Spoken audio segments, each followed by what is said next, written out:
dans mon atelier. Je m'appelle Céline et je suis heureuse de vous retrouver pour un nouvel épisode de mon podcast vidéo dédié à la laine et surtout au tricot. Je voulais vous remercier immensément pour l'accueil que vous avez fait à ma dernière vidéo, au dernier podcast, puisque ça faisait une longue interruption entre ma précédente vidéo et ce nouveau volet de podcast, et vous avez été très nombreux et surtout très nombreuses à venir regarder ce nouvel épisode de podcast. D'ailleurs, je vous remercie infiniment pour tous les commentaires que vous avez laissés sous cette vidéo. J'ai eu beaucoup de plaisir à vous lire et surtout ça m'a beaucoup encouragée à revenir par ici sur ma chaîne YouTube que j'avoue avoir délaissée pendant trop longtemps.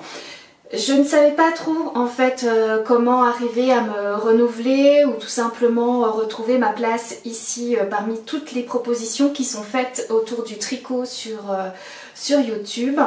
Notamment parce que, comme je vous l'ai expliqué la dernière fois, le fait d'avoir fait le choix de mettre une pause dans mon activité de designer tricot me disait que peut-être ça ne vous intéresserait plus de suivre ma pratique personnelle du tricot et que vous veniez me voir surtout parce que justement je vous proposais des patrons de tricot. Donc ça a été une grosse réflexion par rapport à ça et puis voilà, je me suis lancée, je suis repartie sur une formule de podcast classique. Il semblerait que c'est ce que vous préférez. Donc je vais continuer ainsi et moi j'ai vraiment beaucoup de plaisir à partager mes connaissances autour du tricot, même si ça va être dans une pratique désormais plus de loisirs et une pratique plus personnelle. Bien entendu, pour les personnes qui seraient intéressées de me suivre dans mon nouveau projet qui est plus tourné vers les arts textiles et une démarche plus artistique, puisque voilà, c'est le chemin que je souhaite prendre maintenant. Je vous invite à nous rejoindre sur ma page Patreon. Vous retrouverez de toute façon toutes les indications, donc tous les liens, toutes les références dont je vais vous parler dans cette vidéo. Je les indique dans la description en dessous de la vidéo. Vous aurez aussi accès à ma page Instagram, à mon site internet, à mes deux boutiques, puisque de toute manière mes boutiques en ligne Ravelry et Etsy restent ouvertes avec les modèles que j'ai créés jusqu'à présent. Donc vous pouvez toujours acheter mes modèles. Et puis bien entendu je veille à noter tous les liens vers mes fiches Ravelry, mais également vers les patrons si j'utilise des patrons pour que vous puissiez avoir toutes les informations complémentaires à ce que je vous présente dans cette vidéo. Aujourd'hui, je vais essentiellement vous montrer des ouvrages terminés au tricot, puisque voilà, je sais pas ce qui m'a pris, mais en toute honnêteté, j'ai surtout terminé un ouvrage nouveau que j'avais commencé le mois dernier. Les autres ouvrages sont des ouvrages que j'avais pour l'un pas terminé mais mis en pause depuis un an. Voilà, j'étais pas revenue dessus, je l'avais commencé il y a 2 ans et puis pendant un an je n'avais pas du tout pris le temps de le terminer. Donc ça y est, celui-ci il est terminé. Et puis je vais vous parler d'un fameux ouvrage que j'ai oublié de vous présenter lors de la dernière vidéo. D'autant que ça m'a permis d'avoir une réflexion, le fait de le porter, ça m'a permis d'avoir une réflexion. Vous allez voir qu'il va avoir un nouvel avenir cet ouvrage. Et je vous parlerai aussi d'une modification que j'ai faite sur l'un de mes ouvrages, parce que j'aime bien faire le point régulièrement sur tous les tricots qui sont dans ma garde-robe, voir si je les porte, si je ne les porte pas. Ceux que je ne porte, ben, je les entretiens, je veille à ce que les faire durer le plus longtemps possible. Et ceux que je ne porte pas, eh ben, je réfléchis et je me demande pourquoi. Et si c'est simplement parce qu'ils ont quelques petits défauts que j'ai besoin de les rectifier, ben, je les modifie, et ce qui me permet ensuite de les porter. Et sinon, eh ben, soit je fais le choix de me dire ben, cet ouvrage-là, je peux le donner à quelqu'un de mon entourage ou je peux le donner à une association de bienfaisance.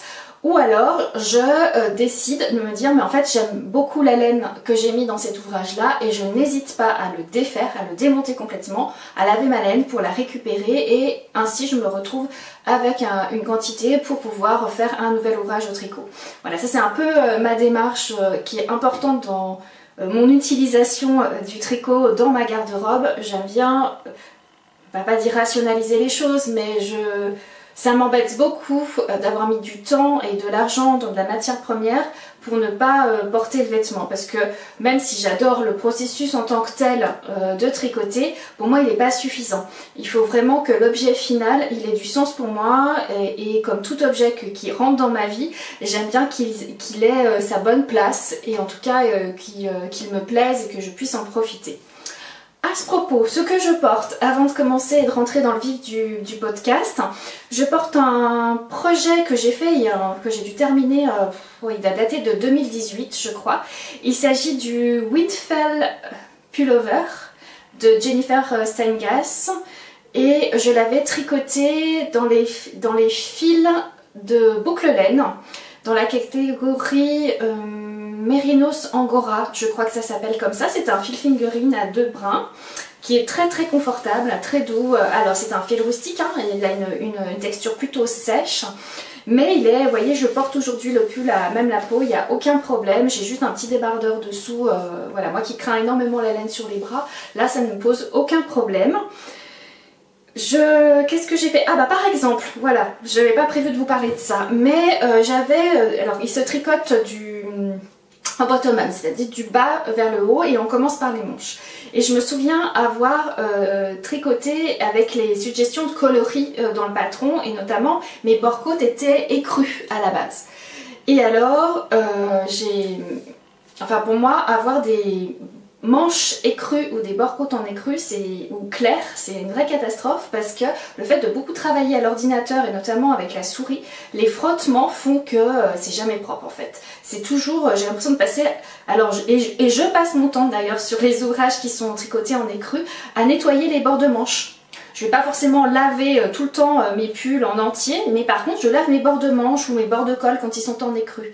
Donc là j'ai dit ça suffit, j'arrête ça parce que c'est trop compliqué. Donc j'ai coupé complètement parce que comme ils sont dans ce sens-là, elle est montée dans ce sens-là la manche, j'ai coupé les bords-côtes en écru, j'ai relevé les mailles, j'ai sécurisé avant, hein, j'ai récupéré les mailles et j'ai tricoté les côtes. La seule chose c'est qu'elles sont pas dans le même sens de la maille, mais bon ça me dérange pas, mais au moins ça me permet de garder des poignées propres un peu plus longtemps. Bon, c'était une petite parenthèse pour ce Windfell Pullover. Vous trouverez de toute façon le lien en description vers ma page Ravelry. Donc voilà pour ce que je porte et cette longue introduction. Passons maintenant à mes ouvrages terminés.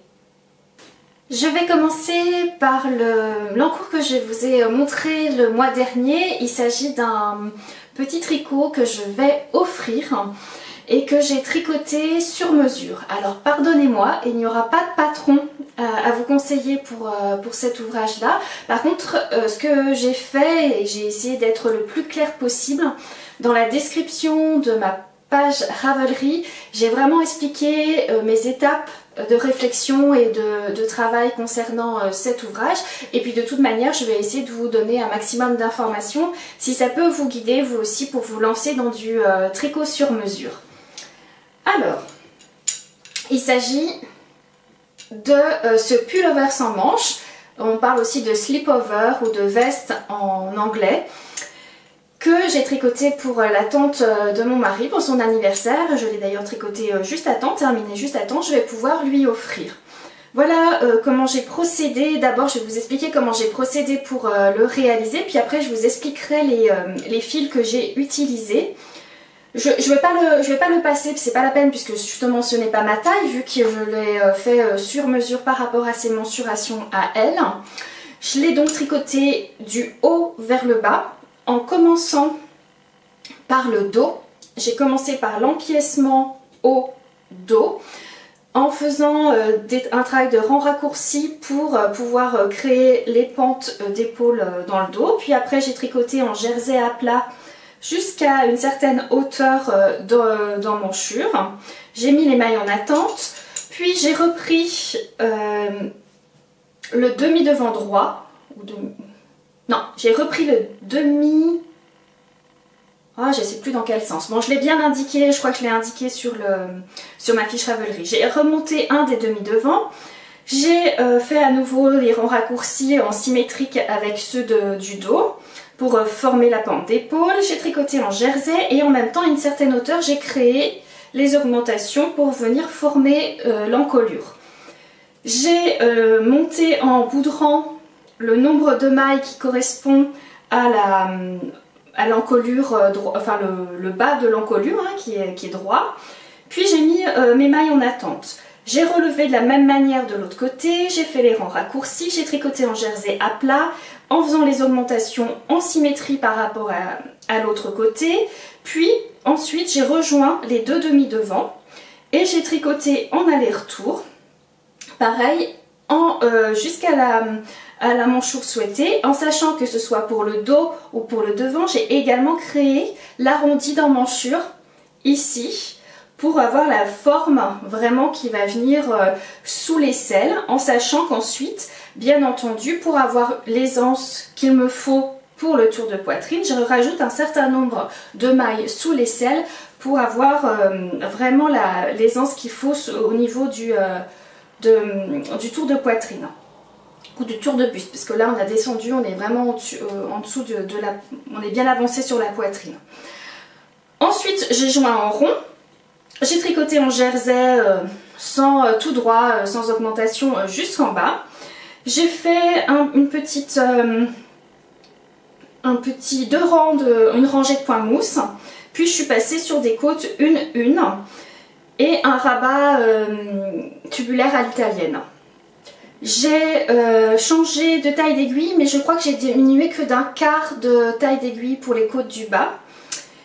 Et j'utilise la méthode pour faire mes côtes une. J'utilise la méthode, comment on appelle ça, je ne sais plus comment c'est le nom. En tout cas, ce qu'il faut savoir, c'est que sur toutes mes mailles en droit, au lieu de faire le jeté, la manière dont on a d'enrouler la maille avant de la passer dans la maille, au lieu de le mettre en sens anti-horaire quand on tricote normalement, puisque c'est comme ça qu'on enroule notre fil autour de l'aiguille pour la maille en droit, bah là je le passe en sens horaire, c'est-à-dire pas dire de bêtises, de l'est vers l'ouest au lieu de faire de l'ouest vers l'est. Voilà, c'est une façon de tordre un petit peu la maille. Après, la seule différence, c'est que sur mes tours suivants, je prends bien la maille par le bras arrière pour rester toujours dans le bon sens de la maille. Ma maille n'est pas torse, ma maille est toujours ouverte, mais le fait de faire ce jeté, d'enrouler cette maille dans le sens des aiguilles d'une montre, ça permet d'avoir une belle régularité. Je vais vous montrer. Voilà, sur les côtes, ce qui n'est pas toujours évident d'obtenir. Puis ensuite, j'ai relevé les mailles pour l'encolure. Cette fois-ci, je les ai relevées avec une taille d'aiguille d'une demi-taille en dessous. Hein. Je vous redonnerai les tailles d'aiguille, je vais regarder dans mon carnet. Puis pareil, j'ai fait des côtes une. Là, j'ai fait 5 cm sur le bord côte du bas. Ici, je n'ai fait que 3,5 cm. Pareil, un rabat tubulaire à l'italienne. Et j'ai fait la même chose pour les emmanchures. La seule chose, c'est que là, je n'ai pas fait de rabat tubulaire à l'italienne parce que j'avais besoin d'avoir quelque chose qui soit un petit peu plus resserré, un peu moins souple et un peu moins... J'avais pas besoin d'élasticité à ce niveau-là et c'était plus joli. En fait, j'ai essayé les deux et je trouvais que c'était plus joli de faire un rabat classique sur les emmanchures. Donc voilà pour le processus de tricot. Pour ce qui concerne alors les informations des aiguilles et du fil, j'ai tricoté ce modèle avec 2 fils tenus ensemble, 2 fils jumelés. Tout d'abord le fil Edelweiss Alpaca de Kremke. Je sais pas si... Ah si, oh mais je suis merveilleuse, j'ai gardé toutes les étiquettes. Alors c'est celui-ci. Voilà, qui est composé, je crois pas dire de bêtises, d'alpaga et nylon. Si c'est une laine à chaussettes. Oui, c'est ça. Ah non, mais en fait, pas du tout. Pas du tout, je dis une bêtise. Il y a 60... Oh là là, il est temps que je m'achète des lunettes. Je crois que c'est pas la première fois que je le dis. 65% de laine, 29% de polyamide. Non, n'importe quoi. 65% de laine, 25% de polyamide et 10% d'alpaga. Donc c'est pas du tout un fil alpaga, il y a de l'alpaga dedans, c'est un fil chaussette, mais avec un peu d'alpaga dedans, 10%. Il fait donc 100 mètres 25 grammes, donc on est sur un type fingering classique, c'est des petites pelotes. Et il est recommandé d'être tricoté entre 2 et 3. Et moi je l'ai jumelé avec le Brushed Alpaga Silk de chez Drops, qui lui est un 77% alpaca et 23% soie, extrêmement doux, très agréable, et on est cru tous les deux. Alors au niveau des numéros, j'ai dû noter coloris 50 pour le fil crème queue et coloris 1 pour le fil Drops. J'ai utilisé des aiguilles 3,5 et 4 mm. Alors 4 mm c'est pour toute la partie jersey, 3,5 c'est pour les côtes du col et des emmanchures, et en fait non, là j'ai fait vraiment les côtes du bas en 3,75, mais ça c'est vraiment une petite lubie de ma part parce que je voulais pas que les côtes soient resserrées et que ça fasse un bord-côte trop resserré sur parce que ça arrive pile au niveau du bassin et je trouve pas ça joli. Donc voilà, et donc je vous remettrai de toute façon toutes les étapes, elles seront inscrites dans ma page Ravelry dédiée à ce projet, toutes les étapes, comment j'ai procédé. Juste pour information, les mesures que j'ai prises sur la personne à qui je l'offre, il m'a fallu les mesures d'épaule, ici, je vais le reprendre, ce sera plus simple. Donc les mesures d'épaule ici, la largeur d'encolure dos, la hauteur d'emmanchure auquel j'ai rajouté, combien j'ai rajouté de centimètres? C'est important ça que je vous le dise quand même. J'ai dû rajouter 5 cm, oui c'est ça, j'ai rajouté 5 cm à sa hauteur d'emmanchure. Et après sa longueur de corps, voilà, j'ai pris la mesure longueur de corps jusque là où elle avait envie que le pull se termine. Et bien sûr, son tour de poitrine. Oui, j'ai pas pris d'autres mesures. Si jamais vous habitez dans la région grenobloise, ou en tout cas en région Rhône-Alpes, pas très loin de Grenoble, j'organise le samedi 16 mars un stage de tricot sur mesure. Donc c'est un stage à la journée, on a 5 heures pour travailler, en tout cas pour découvrir comment tricoter un pull sur mesure, donc en fonction de différents types de construction. Ça ressemble plus à une masterclass, c'est-à-dire on va pas pratiquer, c'est pas comme un atelier, mais par contre je vous donne tous les éléments de savoir quel type de mesure il faut prendre pour quel type de construction de pull.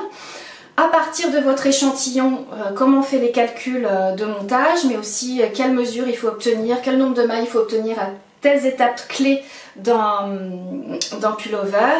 Et je donne aussi une petite recette pour notamment réaliser un pull en empiècement circulaire. Donc si jamais ça vous intéresse, je vous invite vraiment à aller sur le site de l'Anaé Tricot, puisque le stage a lieu chez l'Anaé, chez Anna, et vous avez toutes les informations qui concernent ce stage qui a lieu le 16 mars, ça a lieu de 10h à 17h, ou 10h30 à 17h, je crois que c'est 10h30 à 17h, on fait une petite pause méridienne, on mange ensemble, les personnes qui participent et avec Anna également.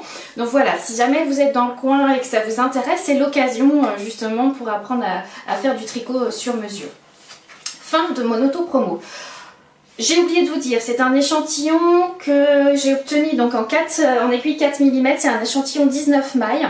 Donc on est plutôt sur un échantillon DK Worsted. Pour vous donner une idée, si jamais vous avez envie de vous faire un slip-over sur mesure, c'est pour vous donner un peu cette idée. En tout cas, ce qu'on peut obtenir comme échantillon en aiguille 4 mm en doublant ces deux fils. Voilà, j'ai terminé pour ce premier ouvrage au tricot. Le deuxième ouvrage, c'est ce que je vous disais tout à l'heure, c'est un ouvrage que j'avais laissé de côté, que j'avais laissé tomber pendant un an. Il s'agit de ce sweater qui s'appelle le Gingerbread Sweater de Atelier, pas Atelier du tout, de Espace Tricot, pardon, voilà, c'est le magasin Espace Tricot au Canada qui avait proposé ce modèle. À l'époque il était gratuit, je ne sais pas s'il l'est toujours ou pas. Et j'avais proposé à mes élèves du parcours débutant, les cours que je donne à Chambéry, là où j'habite, j'avais proposé pour leur premier pull en circulaire de faire ce modèle là parce qu'il était traduit en français et que c'était un pull raglant et que j'aime bien pour mes élèves, commencer par les faire travailler un top-down en raglan pour bien comprendre comment on met en place les étapes avec les rangs raccourcis, les augmentations de raglan, les manches en attente, comment on reprend les manches, comment on relève les mailles sous les aisselles, enfin voilà, toutes ces choses-là. Je trouve que c'est un bon exercice pour les personnes qui débutent le tricot et qui débutent leur premier pull en circulaire. Pour ma part, je l'ai tricoté dans un fil DMC qui est la...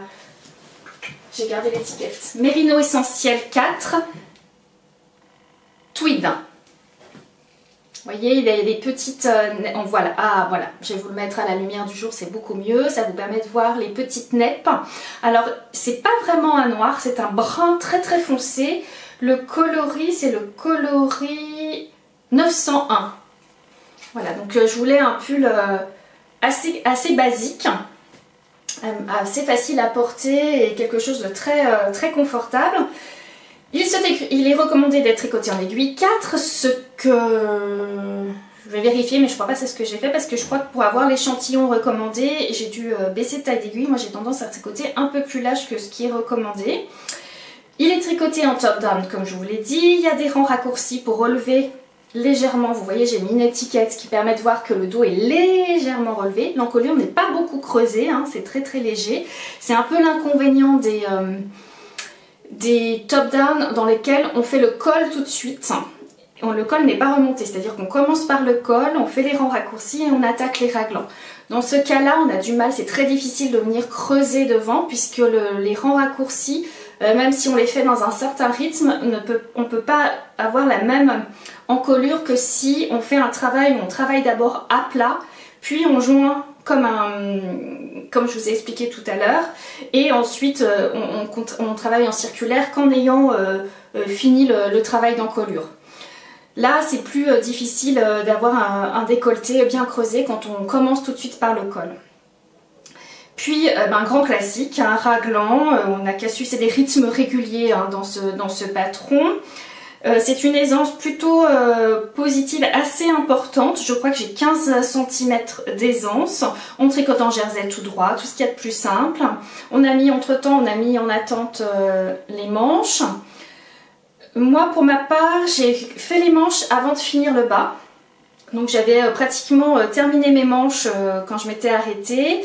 C'est des manches qu'on tricote avec quelques petites diminutions, mais on fait surtout des diminutions plus importantes sur la fin, vous voyez, hein, on le voit.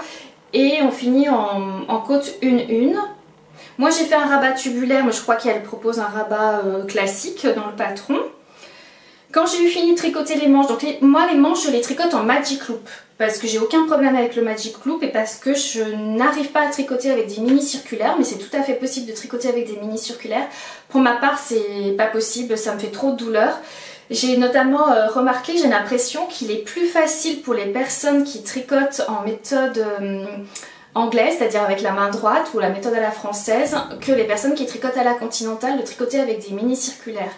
Et moi que je tricote à la continentale et en mini circulaire c'est compliqué, mais c'est juste une impression. Peut-être vous pouvez me dire non moi je tricote à la continentale, j'ai aucun problème avec les mini circulaires, et à ce moment là c'est juste que moi j'ai des douleurs aux mains qui font que mon vieil âge, hein, mon âge avancé fait que c'est pas possible pour moi de tricoter avec des mini circulaires. Donc c'est pas un problème, j'ai tricoté, bon là les manches sont larges, hein, j'aurais pu tricoter avec un cap de 30 cm, mais j'en avais pas, donc moi le magic loop ne me pose aucun problème. Puis ensuite il y a deux options sur le bas. Soit on tricote avec un bord-côte classique pendant 3 cm et demi. Ce sont des côtes, pardon, je vous ai pas dit, mais on les voit pas bien, faudrait que j'arrive pas, et en plus il veut pas me faire le zoom, bon ça va être compliqué. Si je me mets à la lumière, peut-être vous verrez, ce sont des côtes semi-torse. Voilà, ici aussi sur le col, ce sont des côtes semi-torse également. Et j'ai pour ma part choisi l'option où on divise sur les côtés les côtes du devant et du dos, et on fait des côtes plus longues dans le dos. Voilà, mes côtes du dos sont beaucoup plus longues que celles de devant. Elles doivent être à 5 cm dans le dos et à 3 cm pour le devant. Donc voilà pour le Gingerbread Sweater de Espace Tricot. Je vais juste vérifier, vous dire les aiguilles que j'ai utilisées pour ce... Ah, mais est-ce que je l'ai mis là? Non, j'ai dû le mettre là. Sur mon horrible patron complètement chiffonné. Qu'est-ce que j'ai utilisé pour ma part? Ah non, j'ai gardé les tailles d'aiguilles, je dis des bêtises. Ah non, non, non, non, non. J'ai bien, pour obtenir 21 mailles, j'ai dû tricoter en 3,75 au lieu de 4 mm. Vous voyez, je descends toujours un peu parce que je sais que je tricote un peu lâche. Donc j'ai dû tricoter mes côtes... Ah oui, en 2,75 au lieu de 3 mm pour ce qui concerne le col. Et pour les manches, les bords-côtes de manches, est-ce que j'ai noté? Non, j'ai pas noté, mais je pense que j'ai dû baisser à 3,5 de mémoire. J'ai noté que j'avais tricoté les bords-côtes des manches en 3,5. Je vous mettrai de toute façon toutes les informations, ce que j'ai consommé comme fil et tout. Moi j'ai tricoté la taille, la plus petite taille, la première taille, 110 cm. Voilà, ce qui me fait, en effet, non je dis une bêtise, ça me fait plutôt 20 cm d'aisance poitrine sur le vêtement terminé. Je vais vous le passer, comme ça va vous permettre, je vais changer de tenue, ça va vous permettre de voir comment il tombe et comment il vit avec moi. A tout de suite. Et voilà. Ce petit sweater, vous voyez, je vous ai pas dit, hein, c'est une version crop top, hein, il est conçu comme ça. Vous voyez qu'il est plus court il est plus long sur l'arrière que sur le devant. Il m'arrive pile au-dessus de ma ceinture, la ceinture de mon jean. Mon nombril, il est pile là en fait, il est pile au-dessus de mon bouton de ceinture. Vous voyez qu'il a une belle aisance. Et que le col arrive quand même assez haut, c'est ce que je vous disais. Les manches sont bien amples, c'est la bonne longueur pour moi. Voilà, donc il est vraiment c'est un modèle qui est très confortable. Après, je suis plus sceptique sur le choix de la couleur que j'ai faite. Je me rends compte que, j'aime bien les coloris plutôt assez... foncé et assez dense, mais je suis pas sûre que c'est ce qui me mette le plus en valeur. Je crois que même si j'ai un teint blanc et je suis brune et que les coloris saturés peuvent tout à fait en théorie m'aller, moi je me sens plus à l'aise et plus confortable quand le coloris est lumineux, c'est-à-dire qu'il renvoie la lumière et qui me donne, j'ai l'impression qu'il me donne meilleure mine et qui me donne moins de gravité, moins de sérieux dans mes traits. Mais après ça c'est très personnel. N'hésitez pas à me dire vous ce que vous en pensez parce que vos retours me seraient utiles à ce niveau-là, mais comme quoi entre la grande théorie de la colorimétrie, voilà, moi je suis censée être hiver profond, mais est-ce que ça renvoie de ma personnalité et de ce que j'ai envie de renvoyer comme image? J'ai pas l'impression que les coloris qui soient finalement très foncés m'aillent si bien que ça, et au contraire il faudrait que je parte sur des choses un peu plus, tout en restant dans une palette peut-être dans cette palette là, mais que je me tourne plutôt sur les coloris clairs. Bref, notamment le blanc par exemple, le noir et le blanc sont dans ma palette, les deux neutres. Mais je pense que peut-être il faudrait que je privilégie plutôt le blanc que le noir, ça me ferait moins sévère. C'est pareil, désolée pour cette parenthèse. Je vais vous parler de l'autre objet, de l'autre ouvrage terminé, pardon, que j'ai oublié de vous montrer la dernière fois. Puis ça tombe très bien parce que j'ai un retour à vous faire à son sujet, qui n'est pas forcément un retour positif, mais au moins ça va me permettre d'échanger avec vous là-dessus et de vous montrer un petit peu comment je vais faire évoluer cet ouvrage. Vous voyez, et là on le voit très bien, que j'ai fait un choix très discutable sur cette version donc c'est le Magnolia Bloom Cardigan de... Je vais reprendre mes notes parce que bien sûr j'ai oublié, de Camille Abad, qui est un gros gilet qui est tricoté dans un fil d'échantillon 13 mailles. Donc là on est vraiment sur du bulky en aiguille 6 mm. Alors moi je l'ai tricoté en aiguille 6 mm, mais je me demande même si dans le patron il n'est pas en 7 mm, à vérifier. Et en fait ce qui m'a poussée vers ce patron là, c'est la laine que j'avais achetée il y a quelques temps, quand j'étais en vacances en Ariège, j'étais passée chez Aurélie, la mercerie Un Instant Chez Moi à Tarascon sur Ariège ou en Ariège, je sais jamais, pardon si je dis des bêtises. Corrigez-moi les Ariégeois. Les Ariégeoises. Donc Un Instant Chez Moi, j'avais acheté chez elle un fil local parce que ça m'intéressait de découvrir un fil de la région qui s'appelle... Ah voilà, pardon, mauvaise organisation. Le fil du Saladou, qui est donc fabriqué avec des moutons mérinos. Vraiment, c'est les fermes du Saladou. C'est à Appy, dans le village de Appy en Ariège. Et c'est un coloris naturel. Et j'ai pas fait attention quand j'ai acheté à l'époque dans la boutique. J'ai pris 4 échevaux en me disant bah, c'est du DK, 4 échevaux, je vais pouvoir me faire une quantité. Enfin, pour moi, c'est bien pour une quantité pull.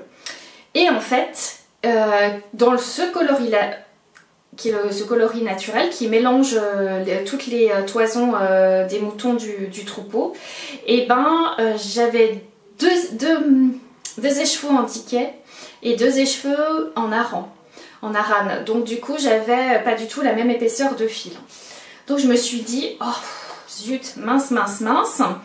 Donc j'ai regardé ce que je pouvais tricoter dans un échantillon dans une belle épaisseur et comme ouvrage, et c'est vrai que celui-ci, le Magnolia Bloom a été décliné par la designer en plein de vêtements différents, du pullover au gilet, mais alors on l'a en plusieurs épaisseurs de fil, on l'a avec le motif sur le bas ou sur le haut, en empiècement circulaire ou en raglan, enfin voilà, il est vraiment décliné dans plein de possibilités. Et moi je m'étais dit, bah vu que j'ai cette épaisseur type hareng bulky, des écheveaux, vous voyez là vous avez le coloris naturel et ça c'est l'écheveau le plus épais. Je m'étais dit ben, parfait, il faut que je prenne cette version là du Magnolia Bloom parce que j'aimais vraiment beaucoup le motif, vous voyez hein, c'est magnifique, ces grandes fleurs avec les feuilles, enfin c'est vraiment un très beau motif et je m'étais dit ça irait très bien comme épaisseur de fil, mais pour ça ce qu'il faut que je fasse, il faut que je double mon fil, mes 2 écheveaux de DK, il faut que je les double avec du mohair. Comme ça me permettrait de récupérer le même échantillon sur toute la longueur de mon gilet. Ce que j'ai fait, et là j'ai voulu jouer et j'ai perdu.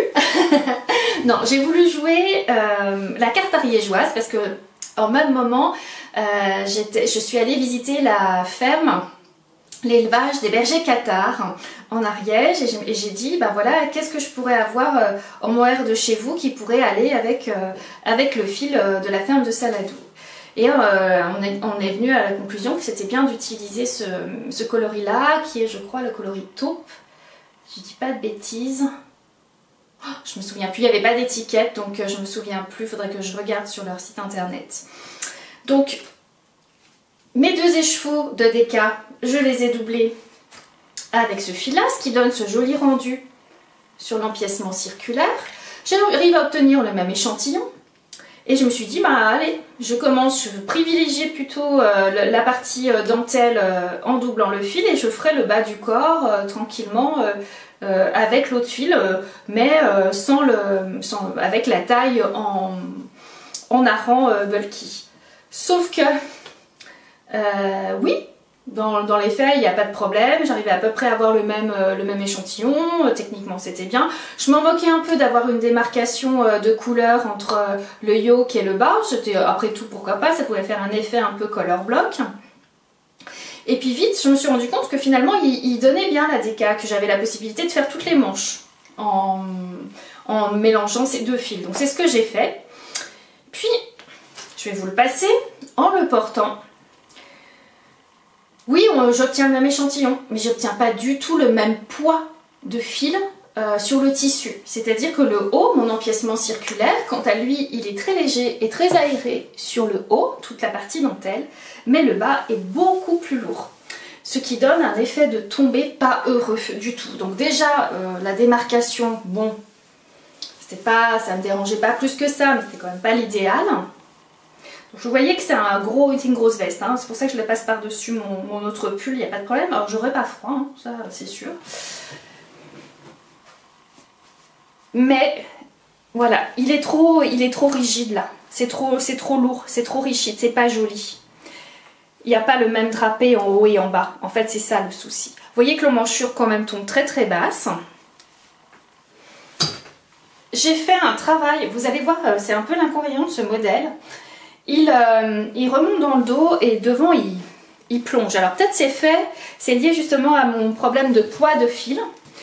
Mais quand même, j'ai rattrapé, j'ai fait quelques rangs raccourcis dans les côtes, vous voyez. Je sais pas si on va voir là. Voilà, pour essayer de faire en sorte qu'il soit quand même, il y ait plus de matière dans le dos que sur le devant. Mais ça fonctionne moyennement. Par contre, c'est quelque chose que je vais garder là dans la nouvelle version.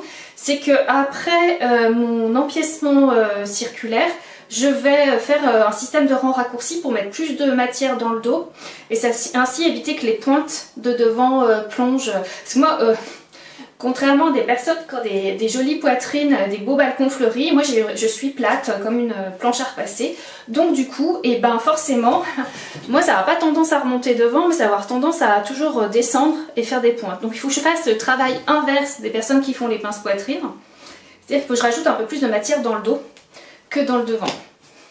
Voilà, d'autant qu'en plus je suis très cambrée, j'ai une morphologie qui fait qu'il faut que j'adapte. Ça c'est une très belle illustration pour vous montrer que le patron quand on l'achète il a un format standard et que parfois pour qu'il puisse bien nous aller, et c'est l'avantage du tricot par rapport à ce qu'on achète dans le commerce, c'est qu'on peut avec quelques astuces à placer à certains endroits faire en sorte qu'ils correspondent plus à notre morphologie. Là dans mon cas il va falloir que je crée des rangs raccourcis pour avoir plus de matière dans le dos. Pas compliqué quand on le sait, après on l'expérimente et on essaye. On voit si ça marche ou pas et quand ça marche c'est super, on note la recette et on est hyper content de pouvoir la reproduire sur un autre ouvrage. Donc, eh ben, ce que je vais faire, c'est que je vais démonter devant vous. Je vais faire comme Emma de Tricolibri, qui j'adore quand elle fait ça, quand elle s'engage à se dire bon bah allez, grâce à vous, vous me motivez, j'y vais, je défais mon ouvrage. Donc vous voyez, je vais défaire toute la partie basse de mon gilet. Je vais récupérer bien sûr le fil, ce qui n'est pas perdu puisque j'ai commencé à retricoter et il me restait déjà un beau reste dans ce calibre de fil et je vais le travailler pour mon projet artistique. Voilà, je vais travailler sur de la laine feutrée et donc au tricot et c'est la bonne occasion. Donc là, bon, je vais pas complètement tout démonter devant vous, d'autant que j'ai pas enlevé les boutons, mais voilà, ça me permet de me dire ça y est, j'y vais, je m'engage, je détricote jusqu'à la démarcation hein, qui est ici, et puis coup de bol, mais c'est pour ça hein, que je démonte. Hein. Je suis retournée sur la boutique en ligne de Un Instant Chez Moi. Et j'ai vu qu'elle remettait en vente cette qualité de fil que j'avais acheté chez elle directement et donc j'en ai recommandé un écheveau en DK. Il me reste un tout petit peu de mohair, je suis pas sûre d'en avoir assez pour arriver au bout du gilet. Je vais voir ce que je vais faire et puis si j'en ai pas assez, bah, je recommanderai une autre pelote de mohair pour finir ce gilet. Donc j'espère, donc je pense pas vous le montrer au printemps, ça n'aura pas trop de sens. Je vais quand même moi essayer de le terminer là sur le mois de mars. Je voudrais vraiment terminer cet ouvrage, le refaire et le terminer pour l'avoir dans ma garde-robe et pouvoir le ressortir l'hiver prochain. Et à ce moment-là, je vous en reparlerai, je vous dirai comment je le vis et comment il est plus agréable maintenant qu'il est tricoté dans le même poids de fil du début jusqu'à la fin. Ce que je vous ai pas dit concernant le patron, je vais regarder quand même vite fait. Pour vous donner quand même un maximum de... Donc je vous ai dit que c'était un échantillon de 13 mailles en aiguille 6 mm. J'ai moi fait la taille S.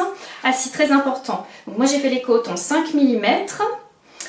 Et j'ai remarqué qu'il y avait une erreur dans le patron. À la fin, il y a une erreur de décompte de mailles à la fin du yoke. Donc moi je vous ai mis ce qu'il faut obtenir comme nombre de mailles à la fin de l'empiècement circulaire. Au lieu de ce qu'elle dit, comme ça va vous permettre, et avec la répartition pour les manches, pour le dos et le devant. Comme ça si jamais vous faites la même taille que moi, vous aurez les éléments. Et voilà, donc c'est un ouvrage que j'ai commencé le 28 décembre, que j'ai terminé le 21 janvier, mais que je vais redéfaire que je vais recommencer et que j'aurai sûrement terminé fin mars. En tout cas, c'est mon objectif. Donc ça va faire partie d'un futur en cours pour le mois de mars. J'enchaîne maintenant avec un autre en cours que j'ai démonté et que j'ai modifié. C'est pas un en cours, hein, c'est un ouvrage que j'ai terminé depuis très longtemps, que j'ai porté déjà plusieurs fois puisqu'il s'agit d'un de mes designs. C'est le gilet Ginger, un gilet que vous aimez beaucoup tricoter. C'est un des patrons qui a rencontré le plus de succès dans ma boutique. Et il se trouve que moi, quand je l'ai prototypé, je vais vous mettre une photo, je l'ai prototypé avec des manches 3/4 et c'est comme ça que je recommande de le tricoter. Sauf que, en fait, je ne porte que très peu les manches 3/4. En fait, je n'aime pas. J'aime pas ça. Je déteste avoir les avant-bras découverts quand je porte des ouvrages en laine. Pour moi, ça n'a pas de sens. Autant sur un ouvrage en fil d'été, ça ne me poserait aucun problème. Mais sur des ouvrages en laine animale, ça ne marche pas. Je n'y arrive pas. J'ai froid. Ça ne me convient pas. Pardon. Donc, j'ai fait le choix de me dire il faut que je rallonge mes manches. Donc pour rallonger les manches de mon gilet Ginger, moi je l'ai tricoté dans le fil d'Hererum Natura, la Albertine je crois la qualité, qui est un mélange de mérinos et soie. Vous voyez qu'il a d'ailleurs très bien vécu, hein, il a très bien vieilli, aucun problème. C'est au niveau de la couleur, il a beaucoup bouloché au début, mais après un bon rasage, plus rien. Maintenant il est impeccable, c'est vraiment un très beau fil. Voilà, j'ai fait exprès de ne pas bloquer ma manche pour vous montrer ce que j'ai fait. Vous voyez que là, il y a un tissu qui est vraiment pas joli, pas heureux, ce qui est tout à fait normal. Ici, c'était l'emplacement où il y avait mes côtes de mes manches 3/4. Donc il y avait une bande de côte quand même de 6 cm en côte 1/1. Je l'ai tout démonté. Je retricotais en jersey en ne défrisant pas la laine, ce qui explique pourquoi le tissu n'est pas joli, mais je pense qu'avec le blocage, il n'y aura pas de problème, ça va se relisser. J'ai tricoté jusqu'à la hauteur que je voulais pour avoir des manches longues. Et j'ai fini à nouveau avec des côtes 1/1. Pareil, je les tricote avec la même manière que je vous expliquais tout à l'heure. Je n'arrive pas à retrouver le nom de cette technique, ce qui est quand même super embêtant. Alternative, alternate, peut-être quelque chose comme ça. Mais dites-moi en commentaire si vous vous rappelez de comment s'appelle cette technique-là.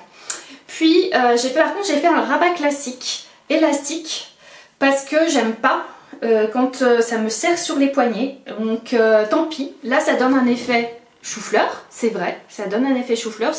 Donc, j'ai rabattu comme les mailles se présentaient. Mais moi je m'en moque parce que quand je le porte, en fait les côtes se détendent, elles viennent se poser sur mon poignet et ça fait plus l'effet chou-fleur qu'on s'est porté. Donc peu importe, dans ma penderie que ça fasse un effet chou-fleur, je m'en moque. Ça n'a vraiment pas d'importance. Par contre sur moi, j'aime pas que ça me comprime mon poignet. De toute façon je vais le mettre pour que vous puissiez voir ce que ça donne. Donc il me restait une pelote et demie de fil de cette qualité là, donc c'est pour ça que je me suis dit aussi oh là là mais il te reste du fil, mais vas-y fais les manches longues, c'est dommage de pas et là je suis sûre que je vais du coup beaucoup plus le porter parce que voilà, je sais que j'aurai pas froid avec des manches longues. J'ai tricoté en aiguille 3,5 le jersey et en aiguille 3 pour les côtes 1/1.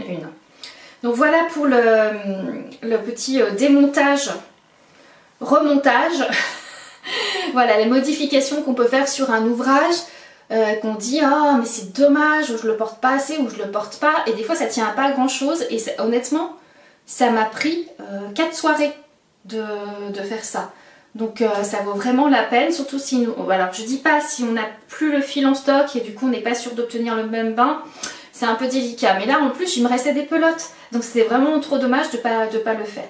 Je le passe, reviens vous voir, et puis comme ça je vous parle de mes futurs en cours pour le mois de mars, puisque là actuellement je n'ai plus rien sur mes aiguilles, ce qui est très bien, ce qui est un sentiment très agréable. Alors non, c'est faux, j'ai ça sur mes aiguilles, vous le savez, c'est mes petites chaussettes, mais les chaussettes, donc j'en avais terminé une, j'ai bien avancé Alors j'ai pas terminé, c'est faux, j'ai terminé le tube, il me faut que je fasse le talon de celle-ci.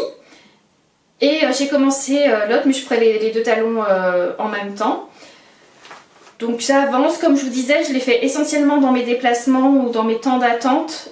Donc ça avance pas si vite moi les chaussettes, mais c'est pas grave, c'est vraiment pour dire d'avoir toujours un tricot nomade avec moi pour être sûr de... Voilà, de pouvoir profiter au maximum des petits moments d'attente et dans un objectif agréable.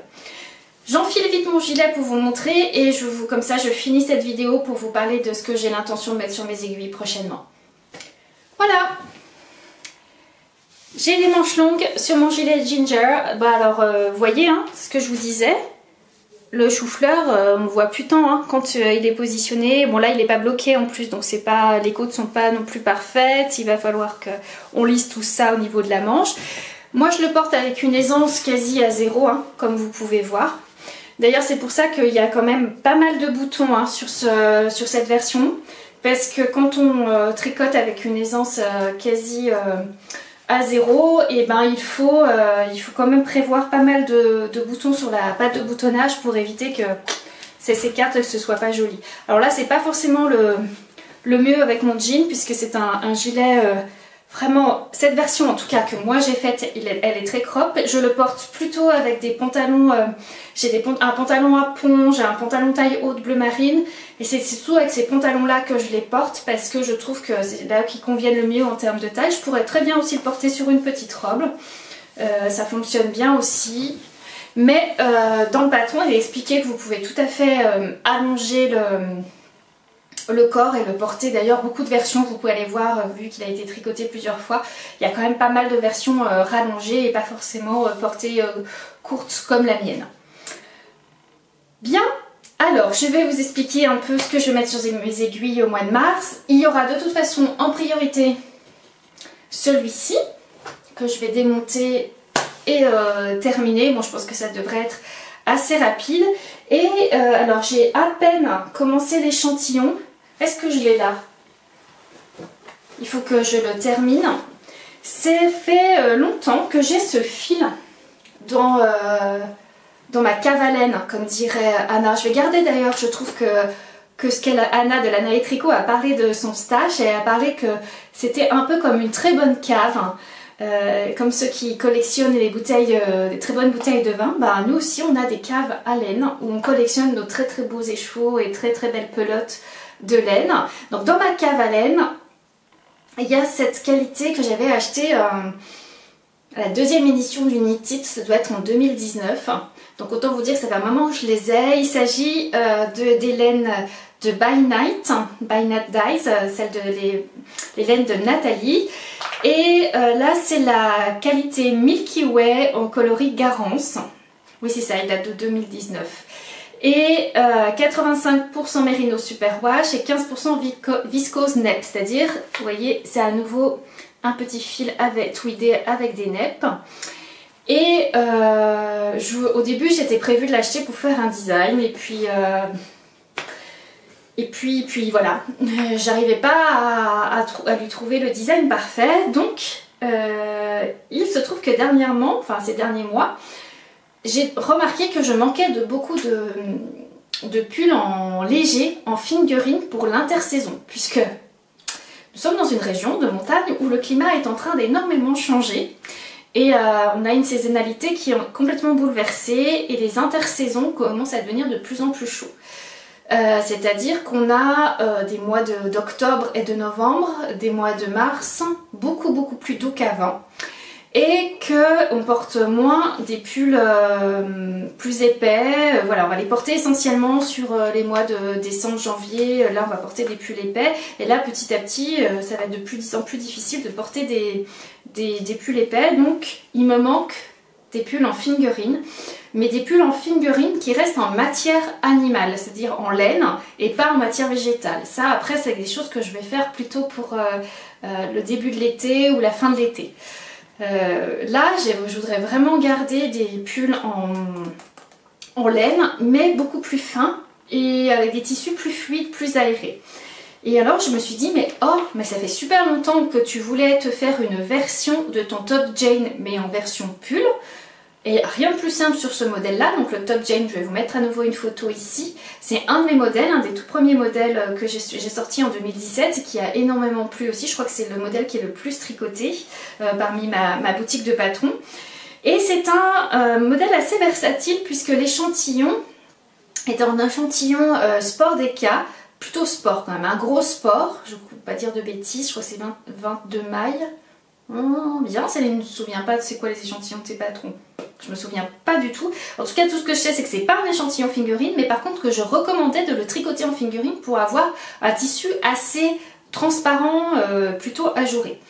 Et là, vous voyez, c'est exactement ce que je vais vouloir obtenir sur... alors on voit bien par la transparence sur le blanc. C'est exactement ce que je veux obtenir avec ce fil, qui est un fil fin, hein, puisque c'est un fil figurine de teinturière indépendante, que je vais tricoter en aiguille 3,5 pour obtenir l'échantillon. Et ça va me permettre d'avoir vraiment un pull tout en fluidité, très léger, mais en matière laine, qui va garder quand même toutes les qualités thermiques. Et je vais lui rajouter des manches longues. Parce que ce modèle, il est facile à adapter. C'est ce qu'on appelle un t-shirt en épaule tombante, comme un peu un carré en fait. Et il suffit au niveau des emmanchures, en plus sur ce modèle là, je crois que je ne fais pas forcément des finitions sur les emmanchures, mais là c'est pas compliqué, il suffit de relever les mailles au niveau des emmanchures, puis de tricoter une manche longue. Alors ce que je ferai, parce que j'ai pas l'intention de sortir de patron de pull de cette version là, mais je mettrai dans ma fiche Ravelry la recette de comment il faut faire pour ajouter des manches, tout simplement sur une forme de t-shirt comme celle-ci. Moi je vais faire des manches fitées, je vais faire des manches ajustées, pas fitées, vraiment qui vont garder je vais garder la même aisance d'à peu près 3 cm tout le long de mon pull, un peu comme le pull que je portais tout à l'heure, mais avec des diminutions régulières tout le long de la manche. Comme ça, ça me permettra de le porter aussi par-dessus une petite blouse si j'ai envie. L'idée c'est de le porter plutôt sur un petit débardeur, mais si j'ai envie je pourrais aussi quand même le porter sur une petite blouse. Donc voilà le projet que je vais mettre sur mes aiguilles. Je vais reprendre mon patron du top Mahé et je vais le transformer en pullover en lui mettant des manches longues tout simplement et en le tricotant dans une laine, dans une matière animale au lieu d'avoir un fil végétal comme il est proposé de le faire sur le patron. Et c'est tout ce que j'ai l'intention de mettre sur mes aiguilles pour le mois de mars. Je trouve que c'est largement suffisant. Un pull en figurine, nous le savons toutes, ça met beaucoup plus de temps que lorsqu'on tricote en aiguille 6 ou ne serait-ce même qu'en aiguille 4 ou 4,5. Donc voilà, je me laisse largement le temps d'avancer tranquillement sur ce projet. Je crois que j'en ai terminé pour cet épisode de podcast. J'ai l'impression d'avoir énormément parlé, d'avoir été très longue. J'espère que je ne vous ai pas perdu et que vous avez eu le courage de regarder la vidéo jusqu'au bout. Si c'est le cas, je vous remercie infiniment de l'avoir fait.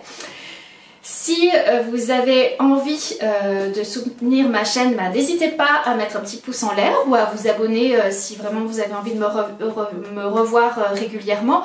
Alors en sachant, comme je l'ai dit la dernière fois, je reviendrai peut-être pas à un rythme régulier, mais plutôt dès que j'ai quelque chose d'intéressant à partager avec vous. Voilà, je ne vais pas simplement filmer pour faire plaisir à l'algorithme de YouTube. Non, non, c'est vraiment par envie de partager mes connaissances en tricot avec vous. Et puis si vous avez envie, laissez-moi un petit commentaire. N'hésitez pas à me dire si vous avez retrouvé le nom de cette fameuse technique pour tricoter les côtes une de manière plus régulière. Ça me permettrait d'éviter d'avoir à rechercher le nom. Et puis voilà, n'hésitez pas aussi à me dire ce que vous avez pensé des différents ouvrages que je vous ai présentés lors de cette vidéo. Un grand merci, je vous souhaite un très bon mois de mars, de très beaux ouvrages et je vous embrasse bien fort. À tout bientôt, ciao!